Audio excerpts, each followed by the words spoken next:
নেতা না আতা সেটা আমরা জানি না। আমি যখন ক্লাস 5-এ পড়তাম তখন একটা কবিতা লিখেছিলাম, কি মধুবিধু দুই ভাই নতুন জামা পরে তাই। ছোটবেলায় এরকম নানা রকম কবিতা আমরা পড়েছি, যদি এটা অন্য বানিয়ে বললাম আমি। কেঁচো খুঁড়তে গেলে দিল্লির নেতাদের সাপ বেরিয়ে যাবে। ईवीएम मशीन पलटा रहा है। तुमसे ना हो पाएगा। हमें अच्छा हिंदी नहीं आता। আমার সাথে রোজ ঝগড়া করে, বলে দেখিয়ে দেবো আমরা, গ্যাচ কলা করবে আমার। দেখিয়ে আবার কি দেবে, বড়দের গলাটাকে কেটে দিতে পারো। মমতা দিদি সিদি, এবার থেকে বলবো উনি, আমি আর নাম বলছি না। উনি মানে বুঝবেন, উনি দিদি। আরে আমরা কি মরে গেছি নাকি দিদি?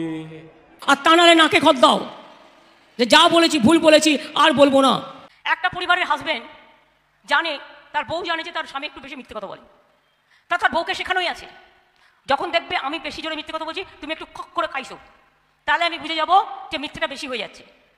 এবার ভদ্রমহিলার ভদ্রলোক গল্প করছে, পাশের ভদ্রলোক ভদ্রমহিলার সাথে গল্প করতে বলতে বলছে, জানেন তো আমি একটা বাঘ শিকার করছি। তো ভদ্রলোক বলছে, বাঘ শিকার করছেন? বাঘটা কত বড়? তখন বলছে 12 হাত ল্যাজ হইব। সঙ্গে সঙ্গে বউ খক করে একটা কেসেছে, বলে 12 হাত লাজে ওর ব্যাগদার বাঘটা কত বড় হবে?